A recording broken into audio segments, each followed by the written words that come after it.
प्रदेश के पूर्व मुख्यमंत्री कमलनाथ आज नीमच पहुंचे, जहां जिले के फव्वारा चौक से रोड शो निकला, जहां कांग्रेस के कार्यकर्ताओं और जनप्रतिनिधियों द्वारा भव्य स्वागत किया गया।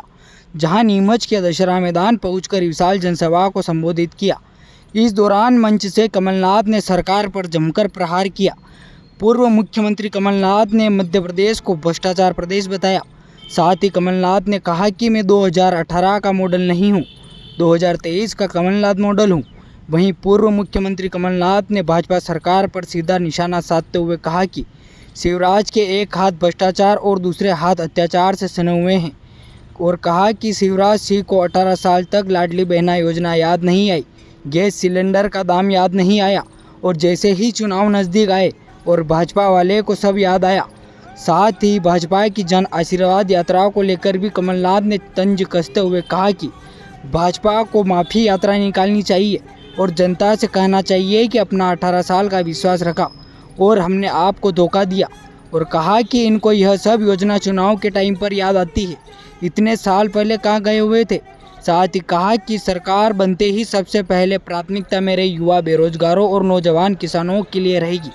वहीं जनसभा के दौरान जावद विधानसभा क्षेत्र के कद्दावर नेता समंदर सिंह पटेल, कांग्रेस नेता उमराव सिंह गुर्जर, तरुण बाहिती, नूरी खान, सत्यनारायण पाटीदार, अनिल चौरसिया, भानु प्रताप सिंह राठौड़, राजकुमार अहीर, महामंत्री हरीश दुआ व राजस्थान सरकार के सहकारिता मंत्री उदयलाल आंजना सहित कांग्रेस के कई दिग्गज नेता व जनप्रतिनिधि कार्यकर्ता उपस्थित रहे। कांग्रेस कमेटी के अध्यक्ष चौरसिया जी, मीनाक्षी नटराजन जी, कुलदीप इंदौरा जी, नरेंद्र नाथा जी, नूरी जी, सुभाष सजोटिया जी, उदयलाल, मेरे नेतागण, सभी आदरणीय बुजुर्गों, इतनी बड़ी संख्या में, इतने जोश के साथ नौजवानों, अब आप सबसे पहले हम नारा लगाएंगे, भारत माता की, भारत नेता की, भाजपा माता की, भाजपा माता की। सबसे पहले मैं मालवा की इस पावन भूमि में, अन्नदाताओं की भूमि को मैं प्रणाम करता हूं। आपने इतनी बड़ी संख्या में मुझे याद है नीमच जिला, यहाँ क्या दाल बाफले और जलेबी याद है, जवानी में हम यहाँ आते थे। ये 45 साल पहले की बात है। ये मत सोचिएगा मैं बूढ़ा हो गया हूं, वो जवानी पे थी। यहाँ आकर मुझे बहुत सारी पुरानी यादें आती हैं।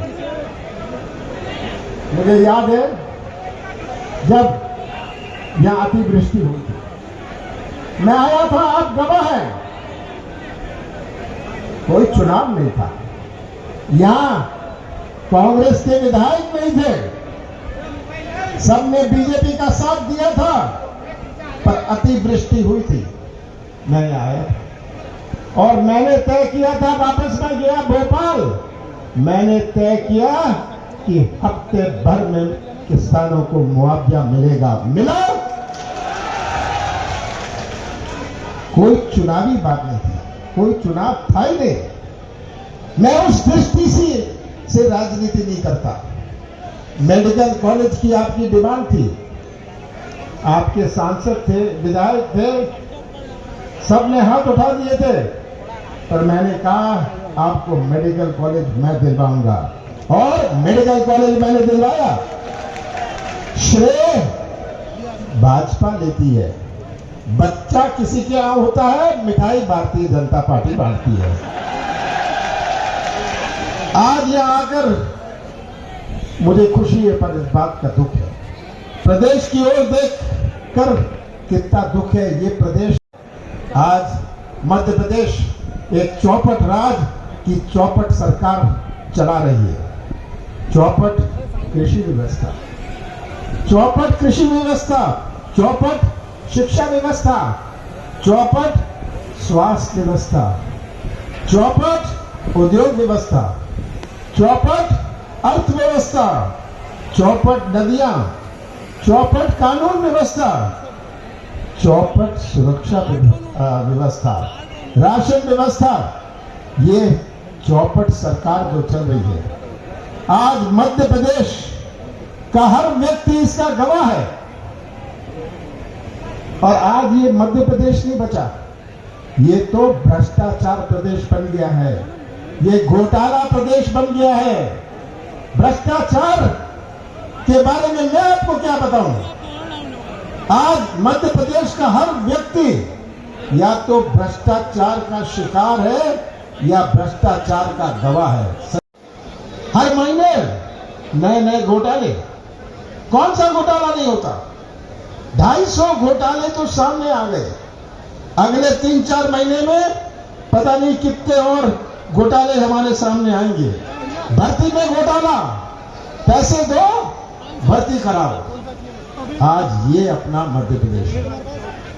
और चुनाव तो आते हैं, मैं केवल चुनाव की बात करने नहीं आया।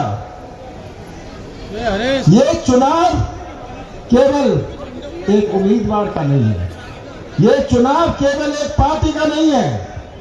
जो 3 महीने 4 महीने में चुनाव है, ये चुनाव मध्य प्रदेश का भविष्य तय करेगा। ये चुनाव तय करेगा कि कैसा प्रदेश हम आगे आने वाली पीढ़ियों को सौंपना चाहते हैं। ये चुनाव मध्य प्रदेश का भविष्य का चुनाव है और ये भविष्य हमारा सुरक्षित रहे, हमारे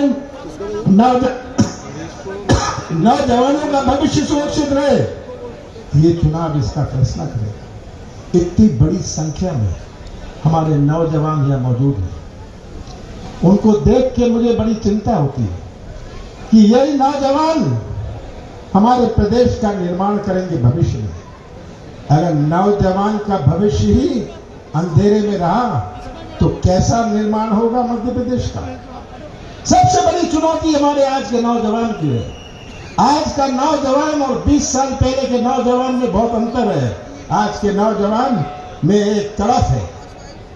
आज का नौजवान कोई ठेका नहीं चाहता, कमीशन नहीं चाहता, वह तो व्यवसाय का मौका या अपने हाथों को काम चाहता है। पर क्या हाल है यहाँ? उद्योग मंत्री यहाँ के औद्योगिकरण का क्या हाल है पूरे प्रदेश में? जितने उद्योग लगते नहीं उससे ज्यादा बंद हो जाते हैं।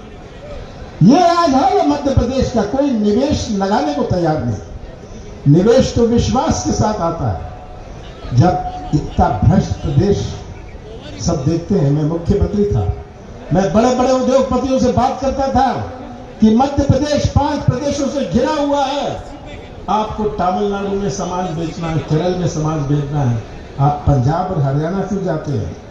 मध्य प्रदेश का भ्रष्टाचार है। निवेश तो विश्वास के साथ आता है। जब विश्वास होता है तभी निवेश आता है। किसी को मध्य प्रदेश पर विश्वास नहीं। और आज हमारा नौजवान भटक रहा है, हमारी आर्थिक गतिविधि धीमी हो रही है। यह बड़ी चिंता की बात है कि सबसे बड़ी चुनौती भविष्य की ये नौजवानों का भविष्य है। और मुझे तो बड़ा दुख होता है कि आज शिवराज सिंह जी को 18 साल बाद बहनें याद आई। मैंने तो मुआवजा की बात करी थी, मेडिकल कॉलेज की बात करी थी जब कोई चुनाव नहीं था। अब 4 महीने 5 महीने बचे हैं चुनाव के, शिवराज सिंह जी को बहनें याद आ गई, कर्मचारी याद आ गए, उनको अतिथि शिक्षक याद आ गए। ये कलाकारी शिवराज सिंह जी आप अपना पाप धोना चाहते हैं। पर याद रखिएगा कि मध्य प्रदेश के मतदाता बहुत समझदार है। मुझे मध्य प्रदेश के मतदाताओं पर पूरा विश्वास है कि ये कलाकारी शिवराज सिंह जी की पहचान नहीं है। हमने भी घोषणा करी है, हमारी सरकार बनती है, हम 500 रुपए में गैस सिलेंडर देंगे। चाहिए आपको 500 रुपए में गैस सिलेंडर? जैसे ही मैंने ये घोषणा करी, शिवराज सिंह ने कहा 2 दिन के लिए मैं 450 रुपए में दूंगा। शिवराज सिंह जी धन्यवाद, 2 दिन का तो कहा। और दिल्ली से केंद्र सरकार कहता है कि हम 200 रुपए कम कर देंगे। बहुत बहुत धन्यवाद, मेरे कहने पर आप ये कर रहे हैं और करिए। मैं चाहता हूं जनता को राहत मिले, मैं चाहता हूं जनता की आर्थिक मजबूती बने। अगर हम महिलाओं को 1500 रुपए देते हैं, शिवराज सिंह कहते मैं भी दूंगा 1500, मैं 3000 दूंगा, आप दीजिए, हमें कोई परेशानी नहीं है। पर ये चुनाव के पहले ये कलाकारी क्यों कर रहे हैं? 18 साल आपको ये सब याद नहीं आया? 18 साल आपने क्या व्यवस्था बनाई? पूरे प्रदेश में भ्रष्टाचार की व्यवस्था, घोटाले की व्यवस्था, रोज कुछ ना कुछ घोषणाएं करते हैं। ये जानते हैं कि 4 महीने बाद जनता ने तय कर लिया है कि शिवराज जी आपको हम विदा करने वाले हैं, बड़े प्यार से आपको विदा करेंगे, बोलते जाइए आप क्या करना बोलना चाहते हैं, और ये रिपोर्ट कार्ड बनाते हैं। अभी हफ्ते 10 दिन पहले रिपोर्ट कार्ड बनाया कि आप कितना पैसा किस चीज के लिए लेते हैं, रेट कार्ड भी घोषित करिए। जनता जानना चाहती है आपका रेट कार्ड क्या है, 50% है, कहीं 60% है। इतना कर्जा ले लिया, 3,30,000 करोड़ रुपए का कर्जा हमारे मध्य प्रदेश के हर व्यक्ति पर। मैं तो पूछता हूं आपने 3,30,000 करोड़ का किया क्या? किसको लाभ मिला? आपने बड़े बड़े ठेके दिए पिछले 5-6 महीनों में, बड़े बड़े ठेके दिए ताकि आपकी कमीशन बन जाए, आप जितना समेट सको समेटते जाओ। और शिवराज सिंह जी, ये आप सोचते जनता नहीं समझती?